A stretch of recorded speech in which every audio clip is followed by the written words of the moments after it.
hello. It is high time that we do another reading vlog together. I have 2 books here that I would really like to get read in the next 4 days, Monday, Tuesday, Wednesday, Thursday, because then on Friday I'm starting a whole other reading project. But these 2 books, they just are really tickling my brain, or at least the concept of these books are just really tickling my brain right now. And so I thought we could read them together. The first one that I am hoping to read this week is You Dreamed of Empires by Alvaro Enrique. Pretty sure that's how you pronounce that. This one, from what I understand, is a historical retelling. It's a hallucinatory, revelatory, colonial revenge story. And I've mentioned this one in several other vlogs and TBRs, but the time has finally come for me to read this. The story starts, it's a morning in 1519 when Cortez is supposed to meet Montezuma. It's reimagining what could happen at this, moment in history that in the story that we know ends up being a conquest. But what happens if it's a revolution instead? That's kind of what I'm getting. As I read, I will be able to hopefully give you more. I'm just so intrigued by this story. I've never read anything like it. I love a historical retelling, and this one just sounds so interesting. Then the second book that I would really love to read this week is one that I was able to snag from the library, and that is Son of Blood and Ruin by Marilee Lares. And I remember why I put a hold on this one was because I heard about it, and it is a retelling of Zorro, but where the hero is a heroine and a heroic warrior sorceress who I believe by day is a royal or somebody important, but nobody would ever suspect they would be capable of, such a thing, becoming a vigilante by night. And of course there's a prophecy, an adventure ensues, and this one just sounded, again, really interesting. And so I'm hoping to get to these this week. I don't have a better word to describe the books that I want to read right now, aside from interesting. But that makes sense, right? If I don't think something is interesting, why would I want to read it? And of all the books on my TBR right now, these 2 feel like the most interesting. So we're just leaning towards that. At least You Dreamed of Empires was on my TBR for this month, so that feels good. I might be leaning into a certain, mood. I might be acting like a mood reader right now, but at least my mood is trending towards one book that I really did put on my TBR.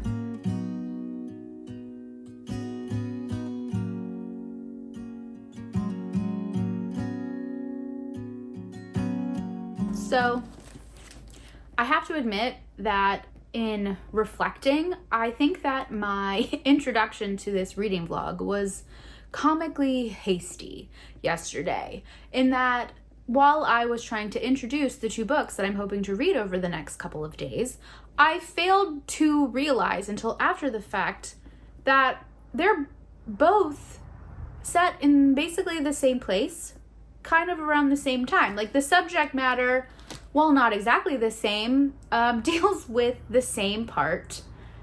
What is in your hair, dog?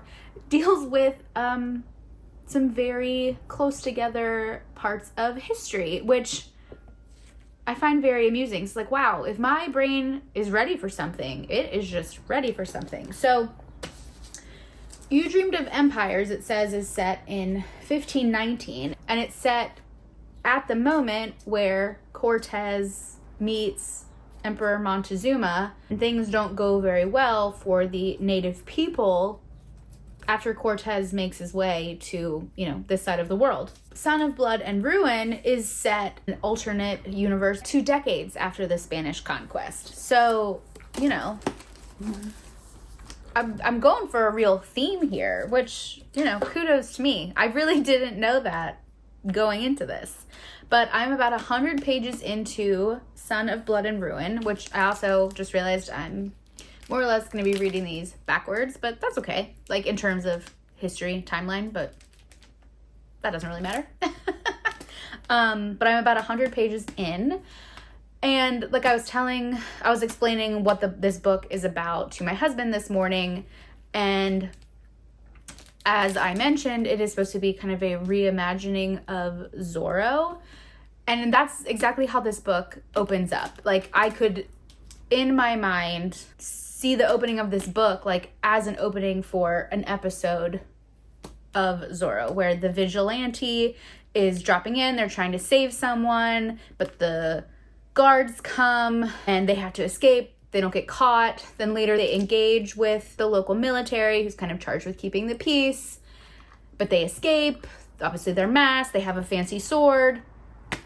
And that's where the story opens up with Leonara, also known as Pantera. I'm not giving anything away here, donning her, alter ego. So Leonara is the daughter of the first viceroy of what they call either New Spain or Mexico City. And that just means that after Cortez came, did his unfortunate thing, Leonara's father was the one that was kind of put in charge and tasked with getting everybody together and bringing peace.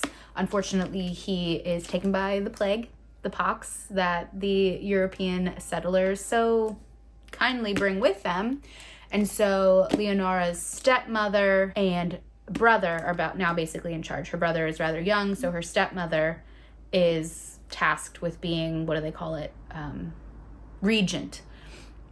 And Leonara doesn't really fit into this picture because she was born out of her father's marriage to her stepmother, which kind of affects Leonara's place in society. However, her stepmother is trying to do the best she can with what she's being provided. And Leonara, it's very interesting. Leonara is you're immediately shown the juxtaposition between Pantera and Leonara and these two halves of her. And it's very clear that she is struggling to figure out who she is with both of these sides of her. And one of the sides of her is really trying to get out. I'll just put it that way. I don't want to give that part of the story away because it's not included in the description on the flyleaf, and I didn't know that was part of it. And there's just one kind of magical aspect in here that I think is really cool that I don't want to ruin for anybody who might decide to pick this up. So that's where we are so far. I'm on page 100 right now. I'm really enjoying this. Like, it's exciting. I'm engaged. There are two male characters in this book who you can tell both have ulterior motives, and I want to know what their motives are. What are they doing in the story? I know that their suspicious behavior is going to be a factor as we get further into this book, and I'm curious to see where it goes, and I'm curious to continue to see how Leonara and Pantera help this young woman kind of, move through this path to what I can only assume is her destiny. I want to say I saw somewhere that this was like a book 1. Maybe that was the internet, but it doesn't say anything like on here that this is like book 1 in a series. I'll have to double check. I could have sworn the internet told me when I was looking this one up that it said like Son of Blood and Ruin 1, but I'm gonna hope it's not. I mean, you gotta love a standalone. I'm gonna hope that this is a standalone, but I might eat my words. All right, now I need to go get back to my desk for a little bit, but I'm hoping that I can pick this one up and continue reading a bit more later today. I fully intended to be like dressed, and I've gotten a few more things checked off my to-do list. Namely, I expected to have made it to the grocery store already today because that is top priority. We're out of cereal and we're out of milk. It's not for me. It's for the child. But I haven't been able to make myself do it yet. To be very honest, I am getting close to the end of my cycle. And so the brain power, it just needs a little bit more fuel than usual. So I'm thinking that maybe if I make myself some lunch, which I've decided is just going to be my favorite snack plate at the moment, which is mostly made up of things that I got from Costco, because why wouldn't it be?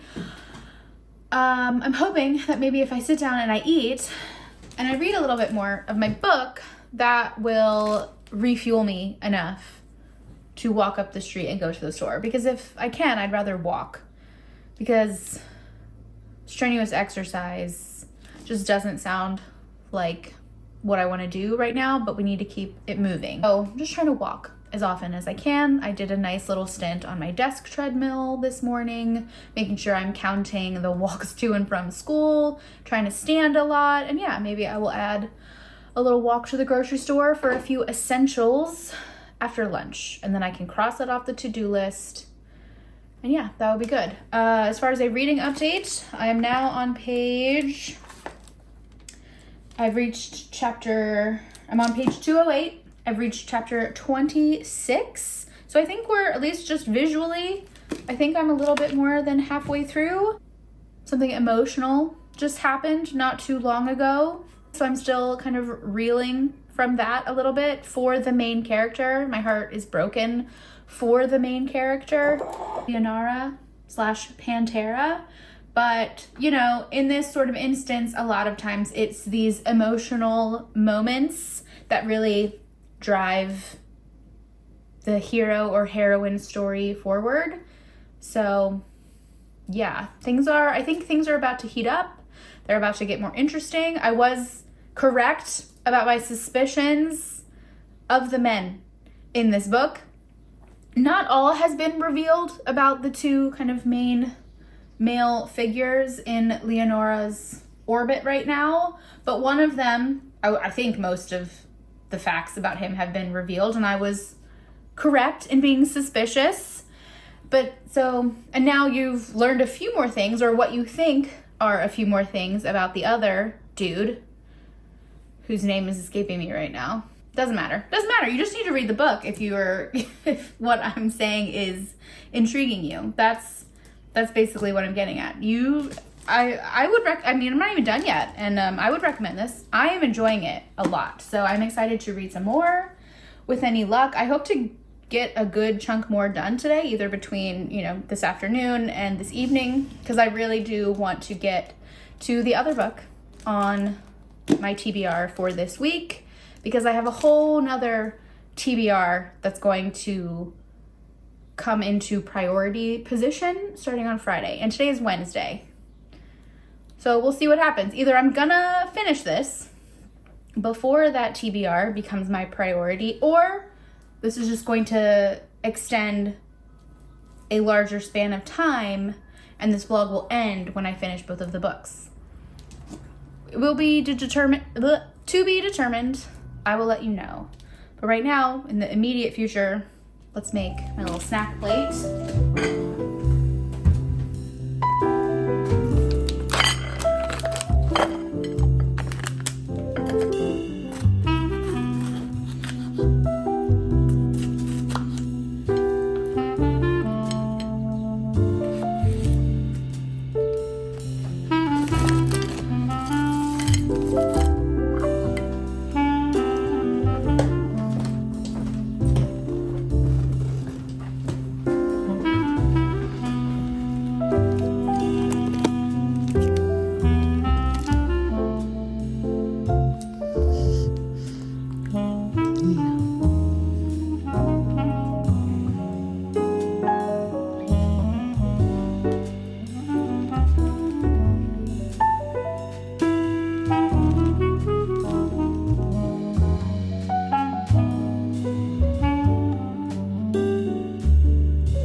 Time for a little reading update. I did finish Son of Blood and Ruin yesterday.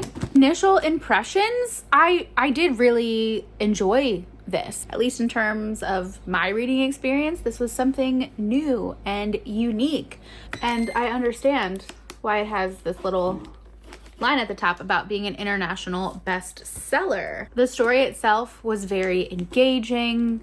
There was plenty of twists and things I didn't see coming. Yeah, like the more I think about it, it's like, no, I definitely did not see the thing towards the end that happened. I'm not going to spoil it for you. But there are some things about Leonora's past that you discover with her as she's going on this, very relatable but rather supernatural journey through discovering who she really is, which is something we all have to do in life, right?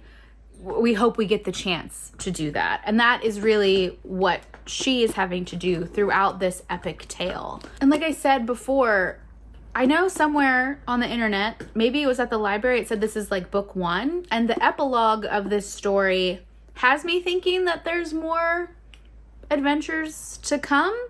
It was just like a 1-page,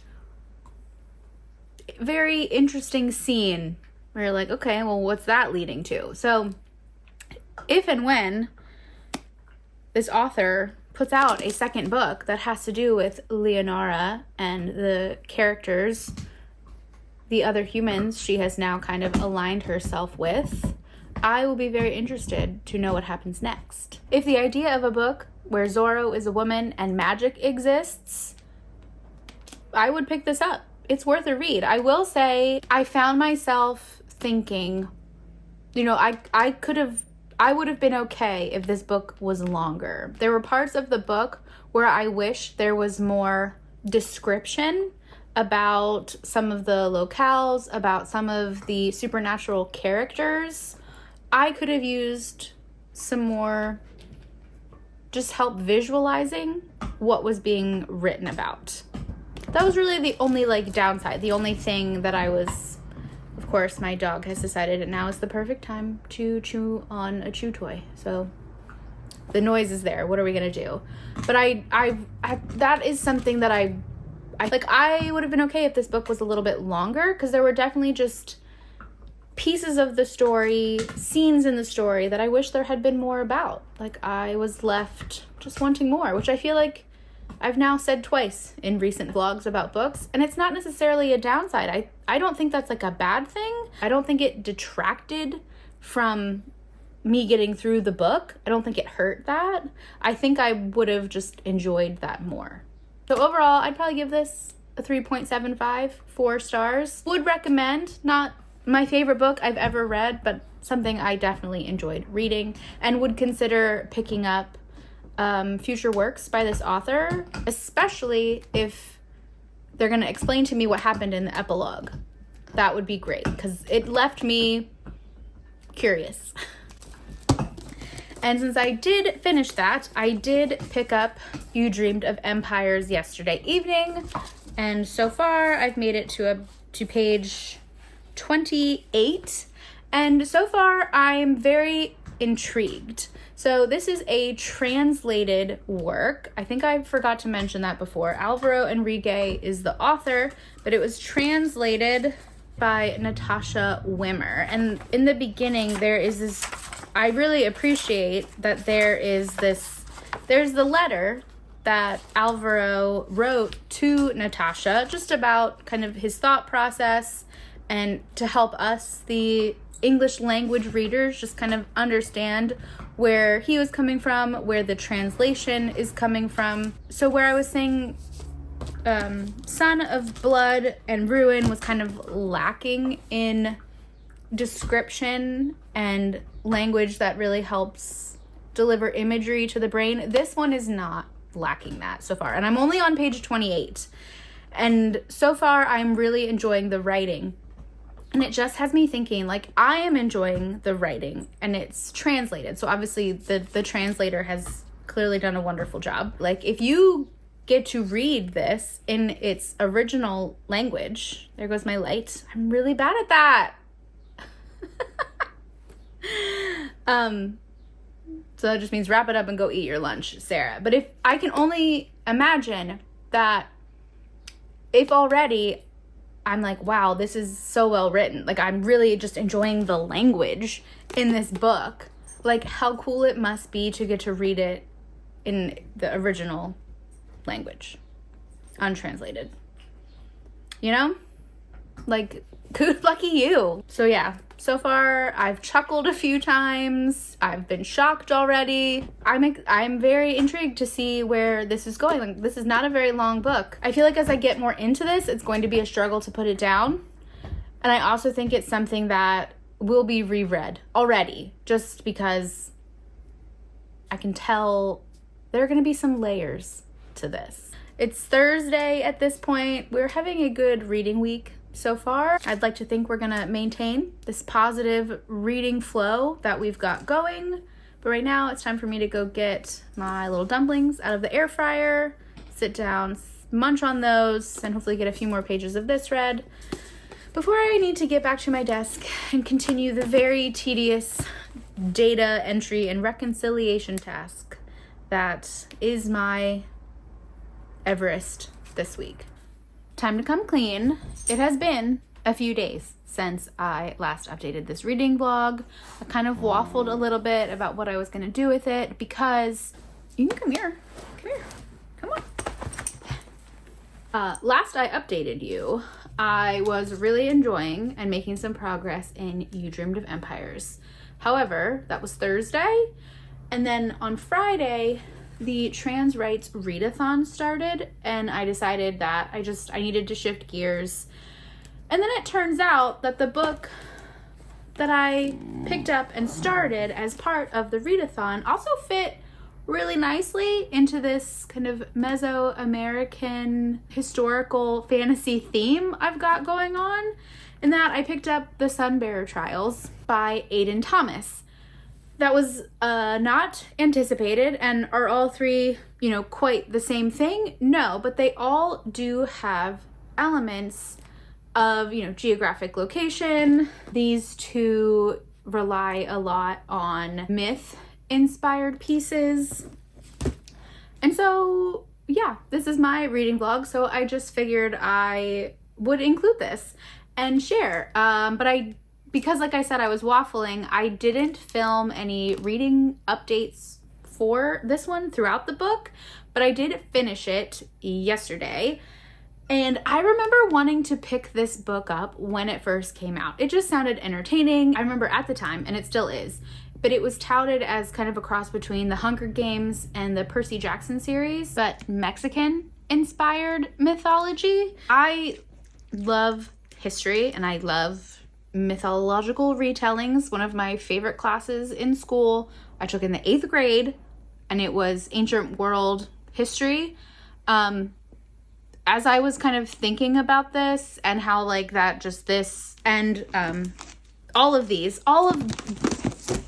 making a huge mess right now. Books of this nature, in that they are fantasy retellings, or they're myth inspired, or they're historical reimaginings, particularly of like farther back in the past, have always been some of my favorite things to read and to learn about and to study.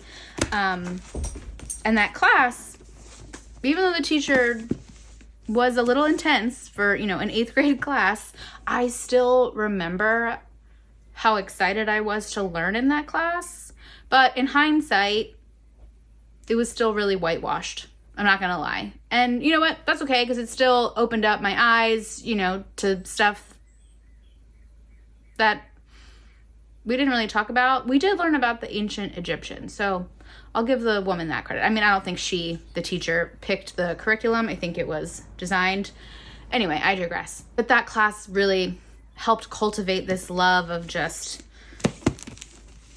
things that can be traced back to myth, that aren't, in the recent human memory. Anyway, I think you get what I'm saying. But The Sunbearer Trials, I'm so glad I picked this up. It was entertaining. I loved the relationships that developed between the characters. I was not expecting the ending.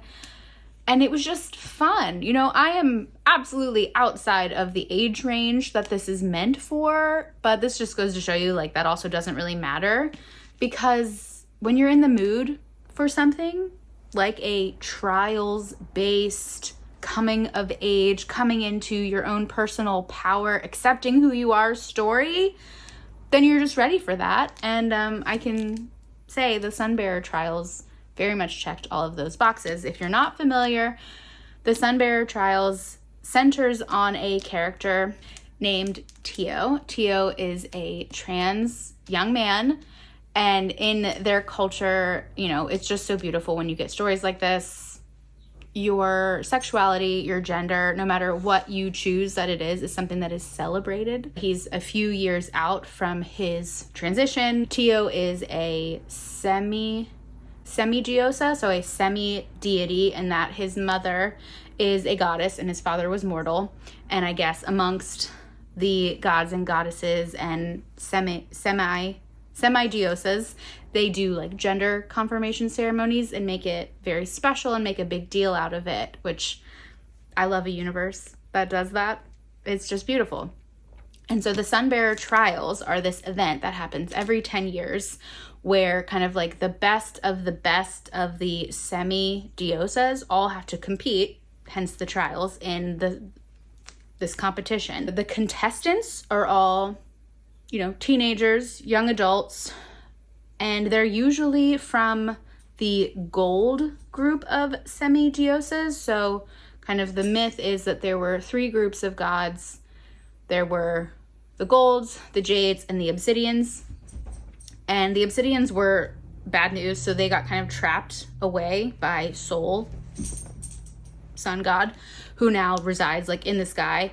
And these Sunbearer Trials are kind of to decide who will be like the new sun bearer. So they're going to take the power of the sun around to their whole land and like help keep the obsidians at bay in their celestial prisons, if you will. But then whoever comes in last in these Sunbearer Trials is given the honor of being the sacrifice that upholds this sun power that again keeps the obsidians at bay.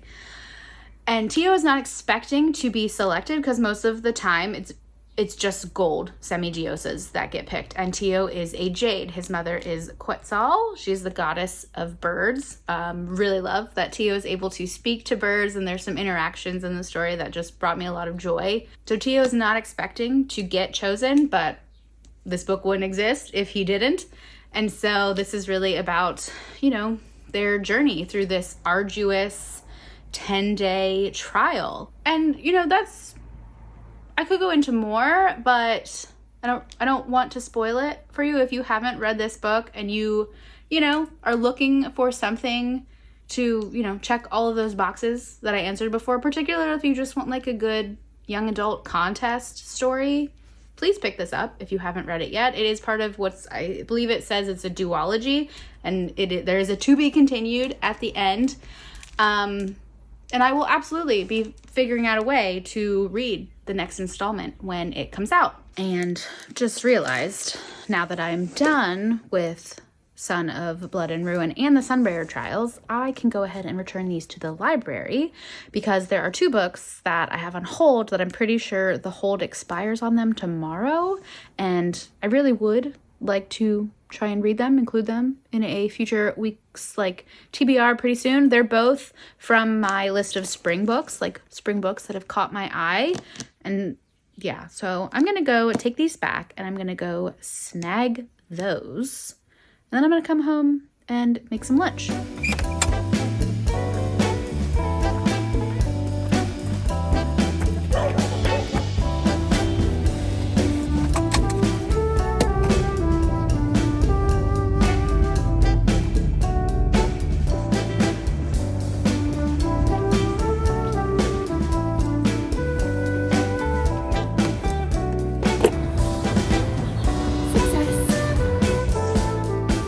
probably hear my dog because I'm in my car and he knows that I just pulled in and he's like, what the heck? Anyway, before I forget though and run off and do other things, quick little library haul. I did pick up, ow, I just poked myself in the cheek. That was special. Flower Heart by Catherine Bakewell. This Poison Heart by Callan Bayron. And then I got a few readers for my kiddo. And then just because I always like to go and peruse the new releases section, and this one was just sitting on the end of like one of the rows. I don't know anything about this author, Kit Rocha, but I was intrigued by the title, Consort of Fire, and this little what do they call that? The little byline at the top, a primal scream of queer joy. Okay, and then I turned it over and it just says, welcome to the dragon's lair. So I take it there's going to be a dragon and there's going to be some heat, and you know, we'll see if I get to it, but it was intriguing enough to me be like, I still don't have the 4th Hades and Persephone saga book in my possession. It'll happen eventually. I don't really know what I'm waiting for, but I was like, I might need something to kind of just fill the gap until I do. And this was from the library, aka free. And if it's awful, I don't have to finish it and I can take it back. So I'll let you know if you have read this author or have read this book and you have any thoughts. Please feel free to share them. Do I need to like hurry up and read it? Am I gonna like it? Should I just take it back? Any of the above. No spoilers though. Never any spoilers. Appreciate that. Now it is time to go make some lunch. I'm very excited about this lunch because basically I saw one post on social media. Somebody made a cucumber and cream cheese sandwich. And while cucumber and cream cheese is an awesome sandwich, it then got my brain spiraling to the point where yesterday I made some cashew ricotta. I made some homemade hummus. I made some quick pickled onions, and I roasted all of the peppers, plus one more. By peppers, I mean bell peppers that I had in the house, and decided I'm just going to make the most epic kind of veggie filled sandwich imaginable. It will also have cucumbers and probably some microgreens on it because we also had leftover sourdough that I had bought for grilled cheeses over the weekend, but it needs to get used up. And it's going to be colorful and it's going to be flavorful, and I'm really excited. So if you ever wondered, which I'm sure you did not, how my brain goes about using inspiration and processing it, that is a very good example. It happens a lot with food. You might not know this, but I did have a stint as a food blogger, more food-based content creator, which I've done a little bit on here, making drinks and other things here and there because I do love it. Cooking is one of my joys in life. And that is often how my inspiration process happens when I'm thinking of things that I want to try to make or cook or recipes I want to try. Unless I am baking, I don't usually follow a recipe exactly because my brain just doesn't work like that. So anyway, I'm going to go make that sandwich. Since we're here, we're doing this day together as I kind of wrap up this here vlog. Why don't you can make it with me. All right, let's make this sandwich.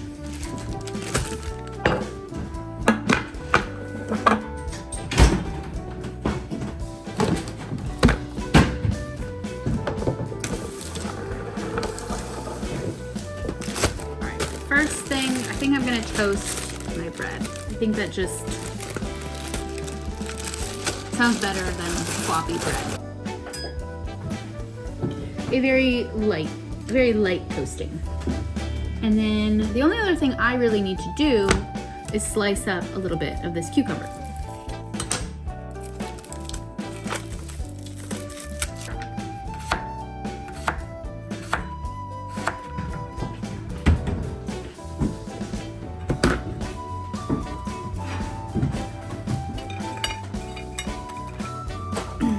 put hummus on one side and my cashew ricotta on the other.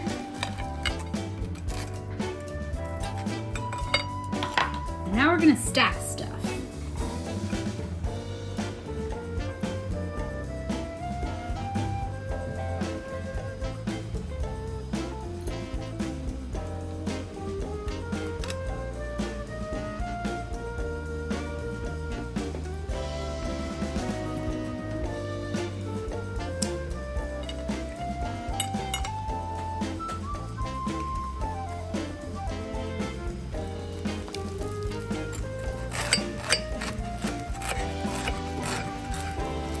Oh, look at that! The lighting is probably terrible, but I think it's gonna be delicious. Do a taste test together.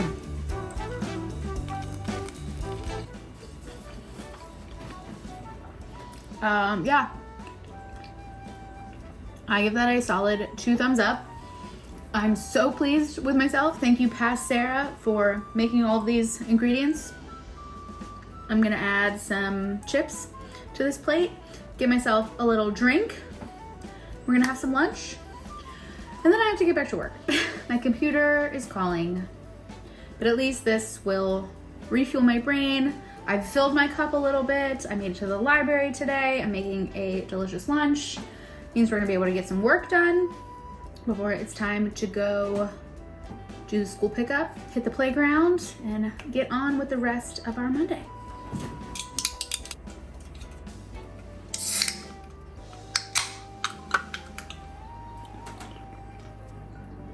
So I did not finish You Dreamed of Empires for this reading vlog, but that's okay. I am absolutely going to finish it. I need to know where this is going, and I will find a way to give you some sort of update about it when I can. Maybe once I'm done with this, I'm thinking I will do, because I haven't really done like a recent reads or updated at all about the books that I've read so far this year.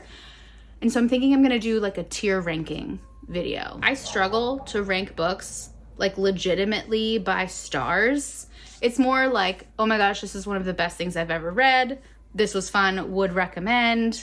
This was okay, and I didn't really love it, but I think it could be a fun to like tier rank, and then I can give you like, I'll make a point to give overall impressions and thoughts about this book, because I am not going to finish it by the time I need to wrap this reading vlog up. I did not set out to just pick a little mini TBR of books that were set in ancient or reimagined Mexico, but here we are.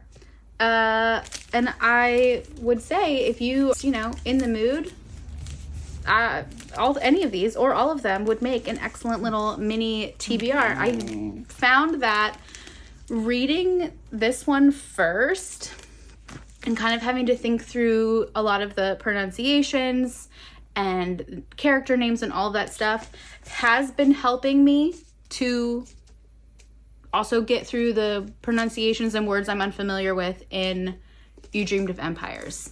Because I am an English speaker, my, modern day Spanish is pretty limited. I have a little bit, but modern day Spanish is not the same as what they spoke in, Tenochtitlan. It is not the same language that Montezuma was speaking when Cortez showed up. There were a whole bunch of languages spoken.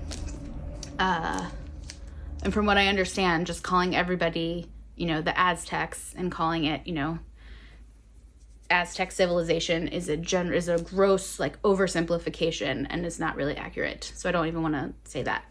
Anyway, with that, I'm going to go ahead and wrap up this here reading vlog. I really appreciate you watching. Hopefully you don't mind too much that we kind of had a very abrupt curveball there at the end.